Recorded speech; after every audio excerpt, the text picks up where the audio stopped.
하나님께서 우리 모두에게 허락하신 가족은 언제나 그립고 너무나 귀하고 좋은 사람들입니다. 우리 아버지 어머니를 생각하면 어떤 마음이 드십니까? 저는 아버지 어머니를 생각하면 가슴이 먹먹해집니다. 참 어렵고 힘든 시대에 태어나셔서 나라 발전에 이바지하셨고 없는 살림에 자녀들을 키우느라고 무진 고생을 하셨습니다. 그러다 좀 살만한 때가 되어서 하나님의 부르심을 받으셨죠. 그래서 부모님을 생각하면 늘 가슴이 먹먹해집니다. 결혼하고 독립하면서 늘 찾아뵙지도 못하고 제대로 효도하지도 못했다는 그 마음들이 우리에겐 늘 있습니다. 그 부모님을 늘 찾아뵙지는 못하지만 늘 기억하고 늘 생각하고 관심이 있습니다. 내 남편, 내 아내에 대해서는 어떻습니까? 힘들 때, 어려울 때 함께 동고동락한 것이 부부입니다. 일하러 밖에 나갔다가도 생각나고 보고 싶고 전화하게 되는 것이 우리의 돕는 배필입니다. 내 아들, 내 딸, 내 손주들은 어떻습니까? 밖에 나가서 힘든 일을 하고 지치고 피곤한 몸으로 돌아와도 보면 너무나 힘이 나고 생각만 해도 행복한 것이 우리의 자녀들입니다. 가족은 그렇게 그립고 귀하고 좋은 사람이기 때문에 만나면 반갑고 모이면 행복하고 떨어져 있으면 언제나 그립습니다. 우리는 언제나 가족의 한 사람으로서 가족들에 의해서 가족을 위해서 살아갑니다. 물론 이웃사촌이라는 말도 있지만 아무리 이웃사촌이 가까워도 내 가족, 내 피부치만큼 하겠습니까? 프랑스 화가 알프레드 조아노가 그린 행복한 가족이라는 그림이 있습니다. 그 그림에 보면 행복한 가족에게 필요한 것이 무엇인지 아주 잘 표현되어 있습니다. 그 그림에는 4명의 가족이 등장합니다. 어머니와 아들 부부와 손녀가 있습니다. 그 그림을 자세히 보면 어머니가 책을 읽고 있습니다. 소파에 앉아서 책을 읽고 있는데 그 책이 성경입니다. 아들이 곁에서 그 모습을 바라보고 있습니다. 아들 앞에는 아내가 있는데 사랑스러운 얼굴로 자기의 딸을 바라보고 있습니다. 그 딸은 또 행복한 얼굴로 그 엄마를 보고 있습니다. 그들이 함께 거하고 있는 그 공간, 그 벽면에 십자가가 걸려 있습니다. 그 그림은 그 가정이 하나님 안에 있다는 것을, 그 가정이 주님이 주인이라는 것을 보여주고 있습니다. 또 성경에는 시편 128편에 행복한 가족의 모습을 잘 보여주고 있죠. 가족들을 위해서 수고하는 남편, 하나님께서 그 속에 복을 주셔서 형통하게 하셨습니다. 집 안에 있는 아내는 주님께 붙어있는 포도나무 가지와 같아서 늘 결실하고 열매가 있습니다. 그 가정의 자식들은 어린 감람나무 같아서 발육하고 성장합니다. 그런데 더 중요한 내용이 기록되어 있습니다. 그들은 모두 여호와를 경외하는 가족이라고 기록되어 있습니다. 알프레드의 행복한 가족이라는 그림이나 시편 128편은 가족의 행복이 하나님께 있다는 것을 우리 가운데 잘 보여주고 있습니다. 우리가 함께 읽은 본문 말씀에도 우리가 이루기를 원하는 가족의 모습, 세우기 원하는 행복한 모습이 하나님께 있다는 것을 말씀하고 있지요. 그리고 그 일을 이루기 위해서 우리에게 필요한 것이 무엇이고 우리는 어떻게 해야 되는지를 잘 가르쳐주고 있습니다. 이스라엘을 두루 다니시던 예수님께서 어느 날 한 집에 무리들과 함께 계셨습니다. 거기서 하나님의 나라를 막 가르쳐주고 계셨습니다. 그때 예수님의 가족들, 구체적으로 어머니와 동생들이 찾아왔습니다. 예수님의 가족들은 예수님께서 말씀하시고 있을 때 한 사람을 보냅니다. 내 아들을, 내 형을 좀 보내주십시오. 그렇게 부탁을 하지요. 그런데 예수님은 반가운 마음으로 달려나오지 않으십니다. 말씀을 듣고 있던 사람들을 향해서 이들이 바로 내 어머니고 내 형제들이라고 말씀하십니다. 그리고 하나님이 원하시는 가족, 믿음의 사람들이 이루어야 되는 복된 가족이 어떤 것인지를 가르쳐 주셨습니다. 우리는 이 말씀을 묵상하면서 이 땅에는 두 가지 형태의 가족이 존재할 수 있다는 것을 확인하게 됩니다.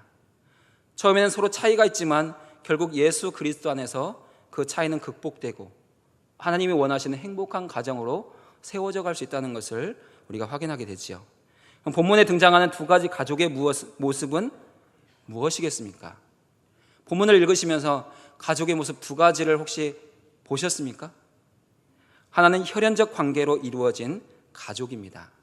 어머니가 있고 아들과 동생들이 있습니다.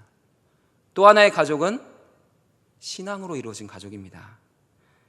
신앙으로 이루어진 가족은 하늘에 계신 아버지가 계시고 주 예수 그리스도가 있고 하나님의 뜻대로 행하는 형제, 자매, 어머니가 있습니다. 그런데 특징적인 것은 두 가족 형태 모두 예수님이 있다는 거예요. 예수님이 계신데도 불구하고 어떤 가족은 그냥 혈연적으로 이루어진 가족일 수밖에 없습니다. 그러나 어떤 가족은 피 한 방울이 섞이지 않았지만 정말 하나님이 원하시고 기대하시는 그 가족이 될 수 있다는 것이지요. 본문을 오늘 우리에게로 가져다 적용해 보면 너무 똑같아서 깜짝 놀라게 됩니다. 우리 모두도 어머니를 통해서 이 땅에 태어났고 형제 자매가 있습니다. 이런 가족의 형태는 땅의 가족이라고 부를 수 있죠. 가족들 중에는 믿는 자가 있습니다. 예수님이 그 가정에 함께 하십니다. 그러나 그 가족 중에는 믿지 않는 자도 여전히 존재하는 가족들이 있습니다. 그래서 때로 영적 충돌이 일어납니다. 그런가 하면 가족들이 예수님을 영접해서 믿음을 갖고 성령으로 거듭나서 하나님 기뻐하시는 삶을 이뤄가는 가족이 있습니다. 이런 가족의 형태는 하늘의 가족, 가정천국이라고 말할 수 있습니다. 하늘의 가족은 신앙적으로 혈연을 포함하여 예수 그리스도 안에서 새롭게 형성되는 그 가족이라고 할 수 있죠.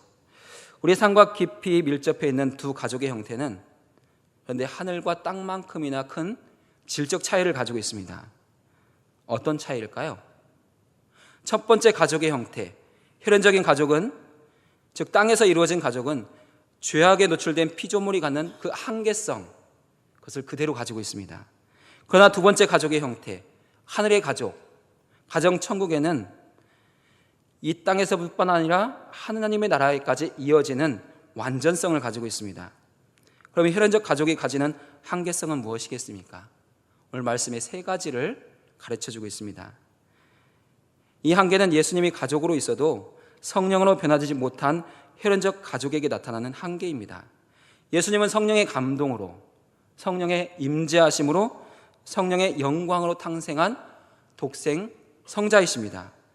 하지만 그 아버지, 그 어머니, 그 동생들은 여전히 죄 가운데 머물러 있는 존재입니다. 그렇게 거듭나지 못한 혈연적 가족 관계가 갖는 첫 번째 한계는 사망입니다. 46절에 그 한계가 숨어 있지요. 46절에 예수님을 찾아온 가족들이 설명되고 있습니다. 그런데 예수님의 아버지의 이름은 나오지 않습니다. 혈연적 관계에서 예수님이 경험한 한계는 그 아버지 요셉의 사망이었습니다. 예수님께서 하나님 나라의 복음을 전하기 위해서 온 유대와 사마리아와 땅끝까지, 심지어 저 북쪽의 시돈과 두로까지, 또 동쪽으로는 거라사 지역까지 두루 다니시면서 복음을 전했습니다. 그런데 그 즈음에 그 아버지 요셉은 이미 사망한 것으로 보여집니다. 본문에도 그 아버지는 그 가족들과의 동행에 빠져 있습니다. 그리고 13장에도 예수님을 나사렛 사람들이 칭할 때에 동네 사람들이 다른 가족들의 이름을 모두 거론합니다. 그런데 그 아버지의 이름은 거론하지 않고 있습니다.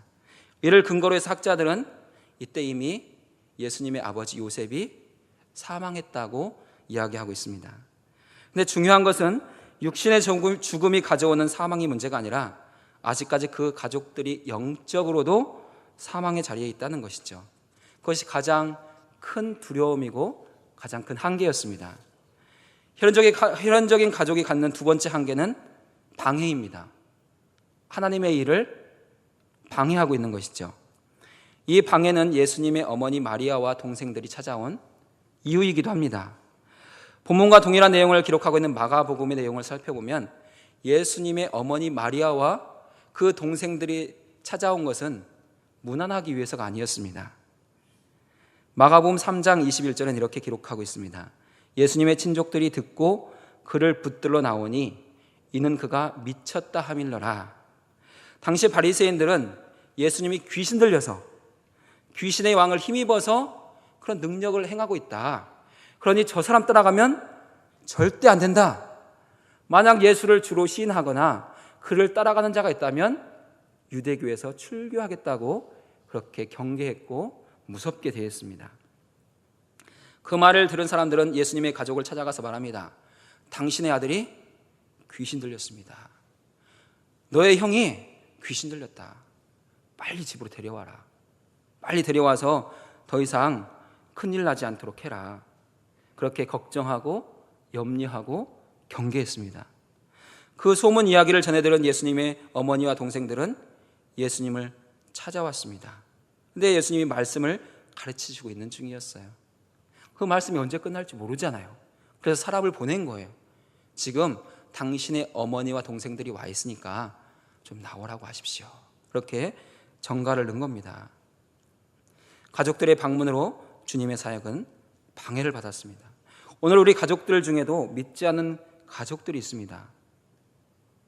그 가족들은 때때로 우리의 믿음을 포기하게 만들려고 합니다.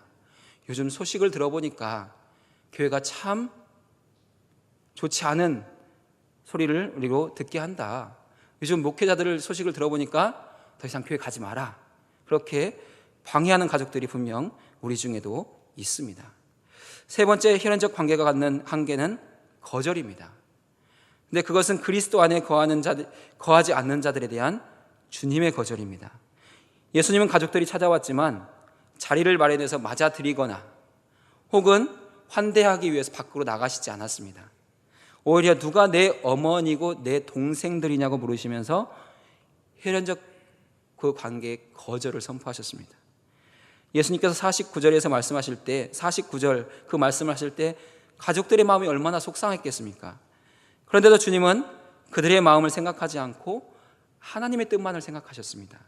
하나님의 뜻대로 행하지 않는다면 그 누구도 주님의 거절을 피해갈 수 없다는 것을 그들로 알게 하셨습니다. 혈연적 관계가 이와 같은 한계가 있다면 예수님으로 말미암아서 새로운 가족을 이룬 하늘의 가족, 가정천국에는 어떠한 온전함이 있겠습니까? 혈연적 한계를 극복한 세 가지 온전함이 있습니다. 무리들은 주님으로 말미암아서 얻게 된 그 온전함은 생명의 참여였습니다. 예수님께서 내 형제요 내 자매라고 말씀하신 무리들은 말씀을 듣고 있는 사람들입니다. 그들은 길이요 진리요 생명이신 주님의 말씀을 듣고 있습니다. 그 말씀을 듣는 자체로 말미암아서 그들의 영혼은 부유해지고 그들의 영혼은 깨어나고 그들은 하나님의 만나를 공급받는 은혜의 시간을 경험하고 있었습니다.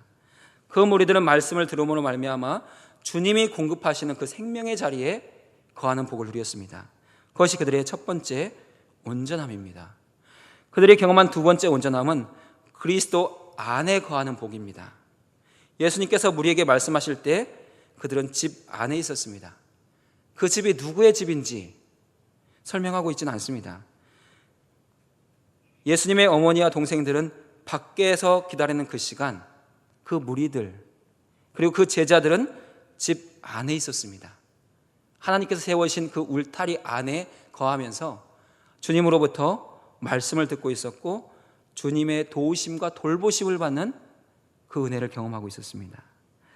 하늘의 가족이 된 제자들이 얻게 된 세 번째 온전함은 주님의 가족이라고 불리는 그 인정입니다. 내 형제요, 내 자매요, 내 어머니라. 집안에서 예수님의 말씀을 듣고 있는 제자들은 피가 한 방울도 섞이지 않은 사람들입니다. 피로 의형제를 맺은 적도 없습니다. 예수님과 닮은 구석이라고는 하나도 찾아볼 수 없는 사람들입니다. 그런데도 예수님은 그들을 향해서 내 형제요, 내 자매요, 내 어머니라는 인정을 하셨습니다. 그 이유는 그들이 하나님의 뜻대로 행하고 있었기 때문이라고 말씀하고 있습니다. 예수님과 함께 예수님의 말씀을 들으며 그 하시는 일에 참여하는 그 하나만으로도 그들은 주님이 하나님의 뜻대로 하고 있는 그 자리에 있었고 주님의 가족으로 인정을 받은 것입니다. 하나님, 오늘 살아가는 우리 모든 그리스도인들에게도 하늘의 가족이 되어서 주님이 기뻐하시는 그 온전함에 이르는 삶을 살아가라고 말씀하고 있습니다. 그럼 어떻게 오늘 우리가 하나님 기뻐하시는 그 온전한 가족의 모습을 이루며 살아갈 수 있겠습니까? 먼저는 주님이 말씀하시는 곳이라면 어디라도 찾아가서 주님 앞에 머무르고자 하는 그 믿음, 그 사모함을 갖고 힘써 살아가야 된다고 말씀하고 있습니다. 우리 46절 말씀을 같이 읽겠습니다. 예수께서 무리에게 말씀하실 때 그의 어머니와 동생들이 예수께 말하라고 밖에 섰더니. 아멘. 예수님의 가족들은 예수님을 데려가기 위해서 밖에 서 있었습니다. 복음서의 기록을 정리해 보면 예수님은 세례 요한에게 세례를 받으신 후에 사단에게 시험을 받으셨습니다. 그 후부터는 온 지역을 다니시면서 복음을 전하셨습니다. 그 과정 속에서 예수님을 반대하는 사람들이 생겨났습니다. 대표적인 사람들이 바리새인들입니다. 마태복음 12장에도 예수님과 바리새인들이 논쟁하는 4가지 사건이 기록되어 있습니다. 안식일에 밀 이삭을 자르는 사건 때문에 논쟁합니다. 안식일에 손 마른 사람을 고쳤다고 논쟁합니다. 그리고 네가 그렇게 행하는 것은 귀신의 왕 바알세부를 힘입어서 하는 거 아니냐? 너도 귀신 들린 사람 아니냐? 그렇게 논쟁합니다. 그리고 네가 정말 하나님의 아들이라면 뭔가 특별한 표적을 우리에게 보여달라는 그런 논쟁을 하고 있습니다. 이런 논쟁 과정에서 예수님이 얻은 별명은 귀신 들렸다는 것입니다. 이 소식을 예수님의 어머니와 동생들이 들었습니다. 사람들이 너무나 많은 말을 하고 있었기 때문에 그 소리를 안 들을래야 안 들을 수가 없었습니다. 그래서 예수님을 찾아왔습니다. 그러나 예수님의 탄생, 그 자라는 모습, 본격적인 하나님의 나라의 사역을 곁에서 지켜봤던 예수님의 어머니와 동생들이라면 그 사람들의 말을 듣고 예수님을 제재하기 위해서, 데려가기 위해서 그 자리에 와야 되는 사람들이 아닌 것이죠. 세상 사람들이 뭐라고 해도 그의 어머니는, 그의 동생들은 예수님을 지지하는 자리에 있어야 됐습니다. 왜냐하면 예수님의 어머니는 성령의 감동으로 예수님을 낳았잖아요. 그리고 하나님의 아들이라는 것을 알고 있었잖아요. 그 동생들은 예수님께 그 예수님에 대해서 들었을 거 아니에요. 예수님이 그런 일들을 할 때, 그래, 내 아들이라면, 예수님이라면, 내 형님이라면 마땅히 그런 일을 하는 것이 당연하라고 인정하고 그 예수님을 지지하는 자리에 있어야 됐습니다. 그런데 그 순간 그 예수님의 가족들은 그 자리에 있지 않았습니다. 아직까지도 사람들의 말에 귀를 기울이고 사람들의 평가에 따르는 그러한 자리에 있었습니다. 왜냐하면 아직 그 가족들은 성령을 받지 못했기 때문입니다. 예수님의 죽으심과 부활하신 사건 후에 오순절 성령의 사건이 있고 나서 그 가족들은 변화됐습니다. 그의 어머니와 그의 동생들은 초대교회의 중요한 일꾼들이 되었고 기둥들이 되었습니다. 얼마나 놀라운 변화입니까?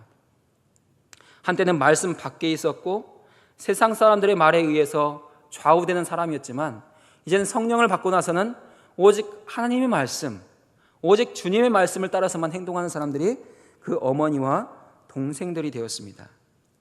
오늘 사랑하는 여러분의 가정에도, 우리의 가정에도 이런 놀라운 변화가 있기를 하나님 원하고 기대하십니다. 오늘 우리의 가족들 가운데도 그 성령 받지 못했던 예수님의 어머니와 동생들 같은 가족들이 있습니다.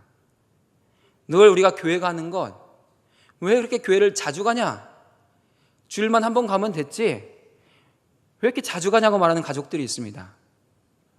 헌금을 하면 왜 교회 갔다 그렇게 많이 내냐? 그렇게 말하는 가족도 있죠.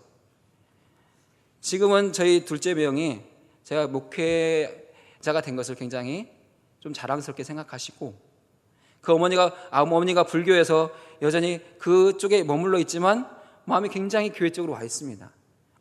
그래서 저희 어머니나 아버지 추도 예배 때도 꼭 참여해서 예배를 드리고 같이 기도하면 아멘이라는 말도 따라서 하세요. 그런데 그런 변화가 있기 전에는 어땠을까요? 제가 신학교를 간다고 했더니 매형이 저를 부르셨습니다. 처남, 왜 신학교를 가려고 해? 제가 하나님께서 저를 부르셨고요. 또 이 목회를 하는 것이 저의 자아 실현과 저의 꿈을 위해서 저의 비전을 이루어가는 것입니다. 그랬더니 저희 매형이 한마디 했습니다. 개소리 하고 있네.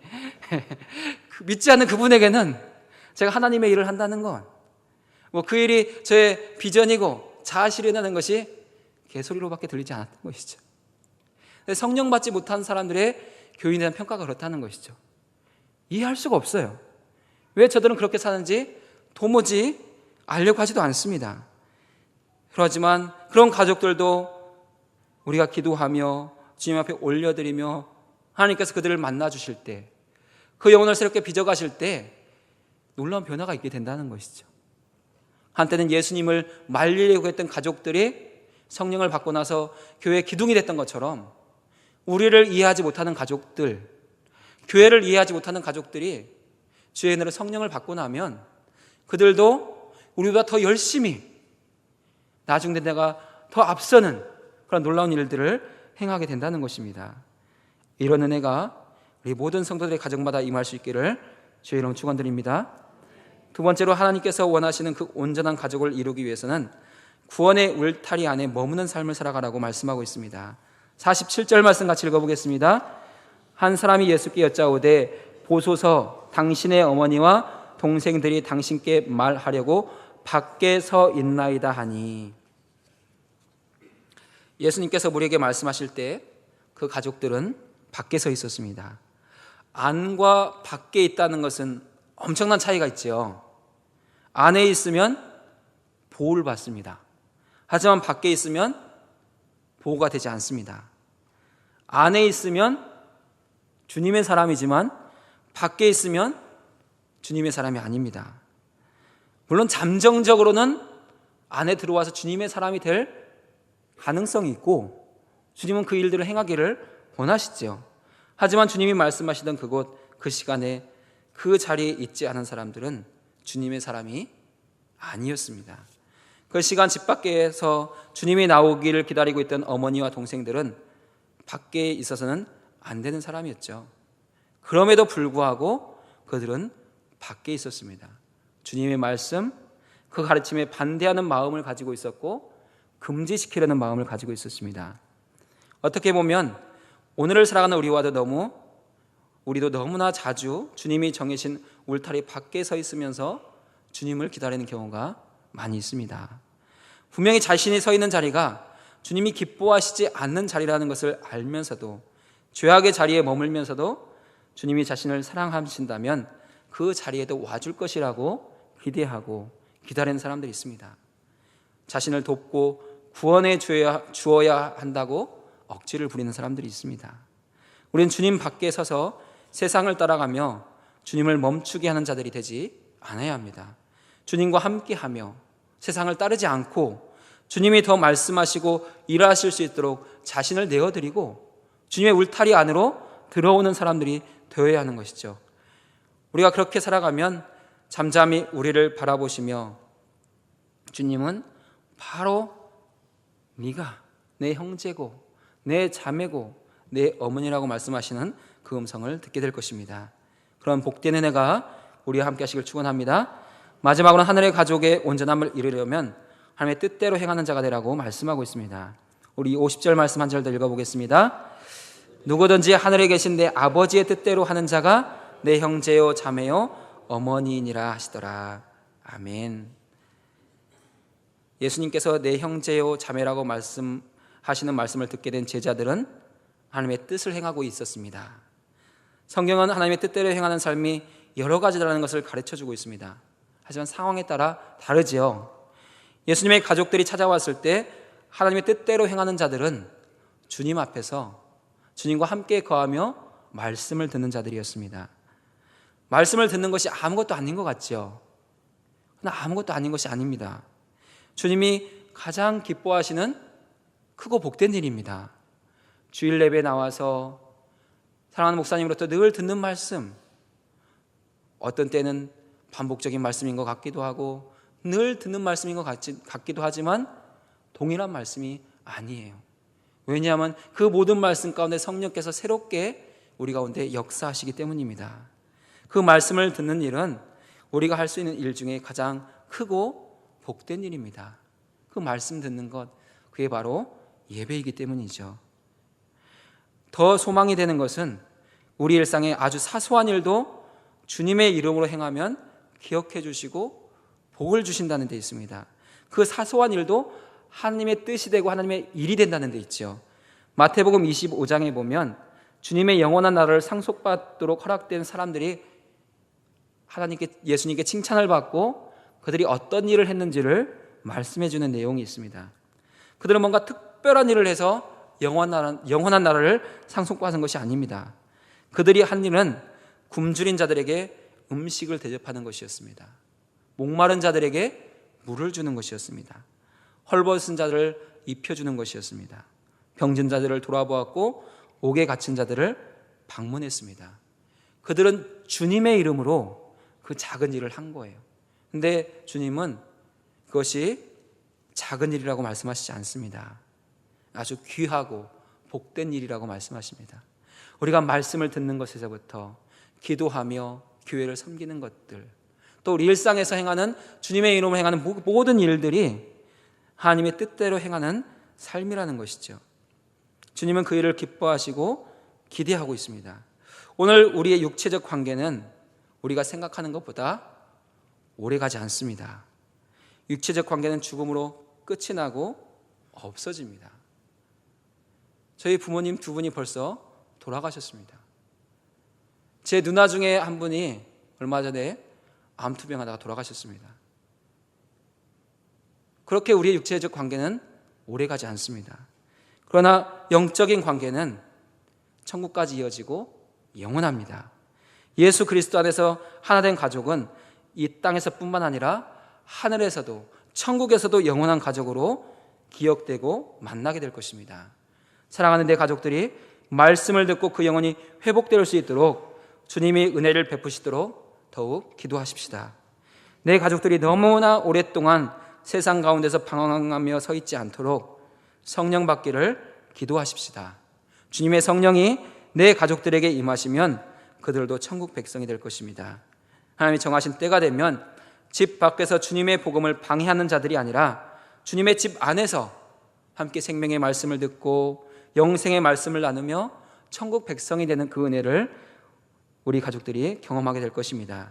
그렇기 때문에 사랑하는 가족들, 특히 아직 예수 그리스도 안에서 구원받지 못한 가족들과 사랑과 애정이 듬뿍 담긴 말과 또 복음의 말을 나누며 함께 사랑하며 복된 가정을 이루어서 하나님 기뻐하시는 아름다운 가정으로 세워져가는 은혜가 날마다 함께 하실 수 있기를 주의 이름으로 축원드립니다.